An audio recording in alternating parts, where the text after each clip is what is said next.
Ashes of valor. The ash tasted like bitter regret on Commander Ethan. Drake's tongue as he trudged through the scarred landscape of Novaris. His boots crunched over crystalline debris that might once have been buildings or bodies. The campaign had ended, but at what cost? Around him, Earth soldiers celebrated with synthetic whiskey rations, their laughter jarring against the backdrop of devastation. Ethan declined when offered a packet. 3 tours of combat had hollowed him out, leaving little space for celebration. His comm unit chirped. An actual bird sound, programmed by some Earth technician who thought natural sounds would be comforting in war zones. The message scrolled across his retinal display. Commander Drake, report to Novarision High Council. Immediate. Ethan sighed. Probably a medal ceremony. As the only survivor of the Crimson Ridge defensive action, where he disobeyed direct orders to evacuate, choosing instead to protect thousands of civilian Novarisians, he'd become something of a reluctant hero. The council chamber defied human architecture, walls that curved inward while seemingly stretching to infinity, floors transparent enough to reveal the living machinery beneath. 13 Novarisian elders formed a semicircle on floating platforms, their iridescent skin shifting colors with their emotions. Commander Drake, spoke the eldest. High Counselor Vestra, her voice translated through his neural implant with a musical quality. You stand before us not as conqueror, but as savior. When ordered to abandon our people, you chose to protect them. By our most ancient laws, such sacrifice demands reward beyond measure. That's really not necessary, Ethan began, uncomfortable with the formality. Just doing my job. The doors behind him opened with a melodic sigh. 2 figures entered, and the chamber's atmosphere shifted noticeably. Ethan turned and momentarily forgot how to breathe. They were clearly sisters. Identical in height and build, but opposite in appearance. The first radiated warmth, her skin emitting a soft golden glow, while the second seemed to absorb light, her midnight blue complexion adorned with patterns resembling distant stars. These are Solara and Lunari, Vestra announced. Daughters of our 6th lineage. They are your reward, protector of Novaris. Ethan's jaw dropped. I'm sorry, what? We are the bond of gratitude, the Golden One Solaru said, her voice like distant chimes. We are yours as you are ours. There's been a misunderstanding, Ethan stammered. Humans don't accept people as rewards. We have medals, commendations, maybe a parade. Do humans not form bonds of deep connection? Lunari asked, her voice deeper than her sister's. Like velvet against skin, not ones assigned by councils. Ethan replied desperately. But the sisters had already approached, each taking one of his hands. Solara's touch was warm as summer sun, Lunari's cool as evening shadows. Something indefinable passed between them. Electric current. A quantum connection forming in the spaces between heartbeats. The binding is complete, Vestra intoned. May you walk in harmony through all possibilities. Ethan looked from one sister to the other, seeing his confused reflection in their otherworldly eyes, realizing with mounting alarm that he'd just been given a destiny he couldn't refuse, couldn't escape, and definitely couldn't explain to his superiors. This, he said weakly, is going to require so much paperwork. Quantum connections, the transport vessel resembled an enormous sea creature more than a spacecraft. Its entrance dilated open like a living thing, causing Ethan to hesitate at the boarding ramp. I'm entering a ship that has orifices instead of doors, he muttered. This is my life now. Lunari glided past him onto the ramp, her star-flecked skin reflecting the vessel's bioluminescence. Your species builds machines from dead materials. We find that equally disturbing. Fair point. Ethan followed her inside with Solara close behind. Their shared quarters consisted of a circular chamber with 3 sleeping alcoves arranged in equidistant points. The furniture, if it could be called that, emerged from the floor itself. Shifting to accommodate their bodies when approached, Ethan sat on what appeared to be a chair, and yelped when it molded perfectly to his form, supporting him in ways both unsettling and remarkably comfortable. The ship recognizes our neural patterns, Solara explained. Touching panels that bloomed with gentle light. It will learn yours within a few cycles. Cycles. What do you call Deus? Lunari clarified. She settled cross-legged near his alcove, studying him with unnerving intensity. You are uncomfortable with our proximity. Humans generally prefer walls, Ethan explained. Privacy is important to us. You do not like us, Solara said, her luminescence dimming slightly. Unexpectedly, Ethan felt a pang of regret in his chest that wasn't entirely his own. I don't know you, he said more gently. This arrangement is just moving faster than I can process. The ship lurched as it began its ascent, and through transparent sections of the chamber wall, Ethan watched Novaris fall away beneath the Mascard jewel wrapped in smoke and scattered settlements. That night, lying in his alcove, Ethan became aware of something extraordinary. He could sense the sister's presence even with eyes closed, not thoughts exactly, but emotions. Solara radiated calm warmth, already drifting toward sleep. Lunari remained alert, her consciousness a cool, starlit pattern. This binding, he whispered into the darkness. What exactly does it entail? The bond of gratitude connects consciousness across quantum states, Lunari answered. We share sensory experiences, strong emotions, significant memories. So you can read my thoughts? Not thoughts, Solara murmured sleepily. Experiences. The binding does not violate privacy, but strong feelings create ripples we all feel. Fantastic, Ethan sighed. Quantum entangled roommates. When sleep finally came, he dreamed of stars forming in nebula clouds. But they weren't his dreams. He was experiencing Lunari's memories, just as she and Solara occasionally glimpsed fragments of his past battles. Morning brought new challenges when Instructor Tavik, an ancient Novarisian with metallic implants lining his elongated ears, summoned them to the resonance chamber for training. The human who binds Tavik observed, circling Ethan with clinical interest. Untrained, problematic, fascinating. I aim to perplex, Ethan replied dryly. Close your eyes, Tavik commanded. When Ethan complied, his perception expanded beyond normal human limits.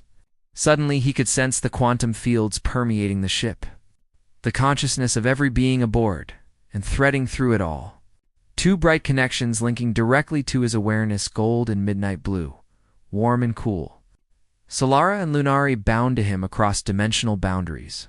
The sensation overwhelmed him, sending him to his knees with blood trickling from his nose. Through the disorientation, he felt the sisters supporting him, their presence anchoring him when perception threatened to scatter his consciousness across realities. Your neural structure requires adaptation, Tavik noted, without sympathy. We will practice daily until it can accommodate full perception. The binding demands it. The binding demands a lot of inconvenient things, Ethan gasped. The Vic's expression shifted slightly. Yet you adapt. This is more than we expected from a human. Stellar Dissonance Earth, Orbital Station Gamma, loomed before them like an industrial counterpoint to the organic elegance of the Novarisian vessel. Metal and glass in hard angles. Ethan had never noticed how aggressively artificial human architecture was until he'd spent 2 weeks aboard a living ship. Remember, he cautioned as they prepared for disembarkation. Earth military isn't going to understand this arrangement. Let me do the talking. Admiral Harrington waited in the docking bay, flanked by a contingent of Marines and scientific personnel who barely disguised their fascination with the Novarisian sisters. Commander Drake, Harrington nodded stiffly. I see the reports of your unusual diplomatic arrangement weren't exaggerated. Sir Ethan saluted. Solara and Lunari are diplomatic envoys, not gifts. The translation software misinterpreted Novarisian cultural concepts. A clever lie, but through their bond, the sisters sensed the deception. Lunari's amusement rippled through their shared awareness, while Solara projected reassurance. Oh. They're certainly going to interest our xenobiology department, a scientist remarked. Stepping forward with a scanner, before he could raise it, Ethan moved between them. With respect, Doctor, the Novarisians are guests, not specimens. Harrington's eyes narrowed. Debriefing in 30 minutes, Commander. Bring your... guests? The debriefing became an interrogation. Military intelligence wanted to know about Novarision defenses. Scientists wanted biological samples. Diplomats wanted leverage for trade negotiations. Through it all, Ethan deflected, protected, and occasionally outright refused, feeling the sisters' growing discomfort through their bond. Solara's natural radiance had dimmed significantly, while the star-like patterns beneath Lunari's skin had become agitated, swirling in distress. They're not technology to be reverse-engineered, Ethan finally snapped when a general suggested studying the binding process. They are people with rights, regardless of species. You seem unusually protective, Commander, Harrington observed coolly. One might question where your loyalties lie. Later, confined to visitor quarters that felt more like detention cells, Ethan paced while the sisters watched. This was a mistake, he muttered. I should have anticipated this reaction. Your people fear what they do not understand, Lunari observed, reaching to touch his arm. The contact sent a cooling wave of calm through their bond, as do all sentient beings. The difference is that my people tend to dissect what they fear. Solara approached from his other side, her warmth balancing Lunari's coolness. You protected us, even at cost to yourself. The binding strengthens with such choices. He felt it then, the deepening connection between them. Threads of quantum entanglement growing more complex with each shared experience. Each moment of trust. That night, as Earth rotated beyond their viewport, the sisters taught him to expand his consciousness through their bond, reaching across the station to sense the intentions of those who would exploit them. Together, they formulated a plan. Ethan woke to Solara's touch on his forehead, warm and insistent. They come for us, she whispered. Through their binding, he sensed military personnel approaching their quarters, not for debriefing, but for separation and study. Time for Plan B, he said, gathering only essential items. Ready for your first unauthorized tour of human space? The sisters' expressions mirrored each other, determination with an edge of excitement that tingled through their shared awareness. Always they answered in unison. Harmonic resonance. The stolen shuttle wasn't designed for comfort, but it had one critical feature: no tracking systems. Ethan had disabled the beacon before departing Station Gamma, buying them precious time before pursuit would begin. Where are we going? Lunari asked, her star patterns shifting with curiosity. Proxima Centauri colony. Independent governance, minimal military presence. We'll find allies there. Through their binding, the sisters sensed his uncertainty beneath the confident words. Solara moved closer, her golden radiance washing over him like sunlight. Your apprehension creates dissonance in our frequencies, she observed. There's more you haven't told us. Ethan sighed. Leaving with you could be considered desertion. Best case, my career is over. Worst case, I'm tried for treason. You sacrifice much for strangers, Lunari noted, her cool fingers brushing his wrist. Not strangers anymore, he replied, surprising himself with the truth of it. 3 weeks in confined quarters deepened their connection beyond what any of them had anticipated. The binding that had begun as an imposed obligation evolved into something voluntary and profound. Ethan taught them human games and music. They taught him to perceive quantum resonances between stars. In the quiet hours of simulated night, they shared memories through their bond, his childhood in rain-soaked Seattle, their adolescence among crystal spires that sang with planetary rhythms. One evening, as they floated in zero gravity practicing frequency harmonization, their consciousness merged more completely than ever before. Emotions flowed freely between the methan's growing affection, Solara's compassionate warmth, Lunari's fierce protectiveness. This was never just diplomatic, Ethan realized aloud. The binding was meant for this genuine connection. The Council knew your frequency would harmonize with ours, Lunari confirmed. They perceived potential where others saw only difference. Their shared awareness hummed with new understanding. When Solara's hand found his, the contact sent golden warmth spiraling through their bond. When Lunari's fingers intertwined with his other hand, cool starlight balanced the equation. Physical and psychic boundaries blurred. Their first kiss initiated by Solara, while Lunari watched with anticipation flowing through their bond transcended physical sensation. Their consciousness merged as their lips met, creating resonance that echoed across dimensional boundaries.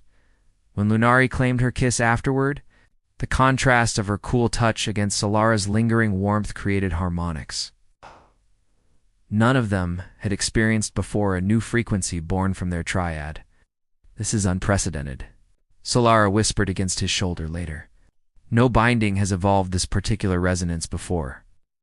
"Is that good or bad?" Ethan asked, holding them both in the zero-gravity chamber. "Neither," Lunari answered. "It simply is what we have created together." Their arrival at Proxima Colony coincided with alarming news. Diplomatic relations between Earth and Novaris had deteriorated. Military forces were mobilizing, with Earth claiming the abduction of valuable Novarisian assets as provocation. "They're using us as an excuse for war," Ethan realized with horror.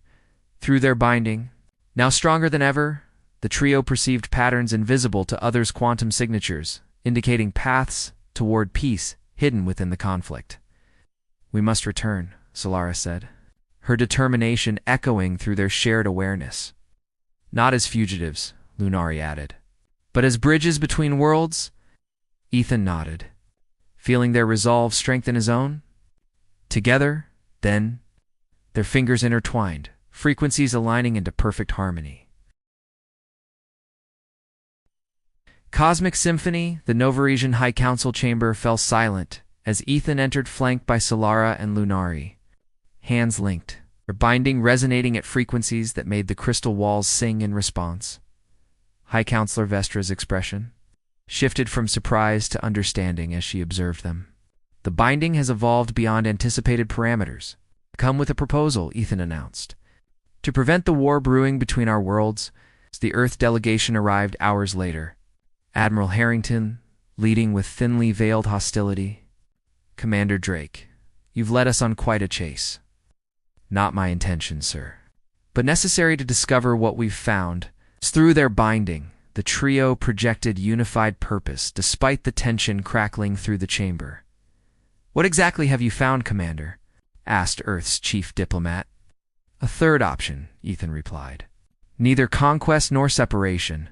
The sisters stepped forward, their disparate energies balanced perfectly against Ethan's steadying presence. Together, they demonstrated what weeks of practice had perfected: a harmonic resonance that made quantum states visible to everyone present. As their consciousness expanded in synchronized waves, the chamber filled with shimmering patterns revealing connections between all present human and Novarisian alike. Ancient quantum entanglements that existed before either species had achieved sentience. Shared cosmic heritage written in subatomic particles. "We are not as separate as we believe," Solara explained, her voice harmonizing with the visible frequencies. "Conflict arises from perception of difference, where fundamental similarities exist." Lunari continued. Ethan completed their thought. "What we've discovered through our binding can be scaled. Not identical connections for everyone, but a framework for genuine understanding between our species." The demonstration concluded, leaving both delegations in stunned silence. "This changes everything," the Earth diplomat finally whispered. Negotiations proceeded with unprecedented cooperation. The binding triad as they became known facilitated a new form of diplomatic relations between humans and Novarisians, establishing communication protocols based on quantum resonance rather than translated words alone. Months later, as the first quantum resonance embassy prepared to open on Earth, Ethan stood with the sisters on a balcony overlooking Seattle's rain-washed skyline. "Not how I expected my military career to end," he mused. Watching lights reflect off wet pavement ended. Lunari challenged, the star patterns beneath her skin forming constellations of amusement, or transformed into something more meaningful. Solara's golden warmth wrapped around them both as she joined their embrace. "The universe rarely offers what we expect, but sometimes provides what we truly need." Their binding hummed between them. No longer an imposed obligation or diplomatic arrangement, but a chosen connection that transcended conventional relationships. "What we have doesn't translate well to either of our cultures," Ethan acknowledged.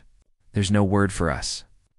Then we will create new words, Solara suggested, pressing a warm kiss to his temple. You concepts, Lunari added, her cool lips finding his.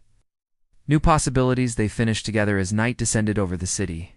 Their consciousness merged once more gold and midnight blue and human. Resilience forming a cosmic symphony unique in the universe. Their unexpected bond, forced upon them by circumstance, had evolved into something none could have anticipated, a love that bridged worlds, transcended species, and created its own harmonic frequency in the music of existence.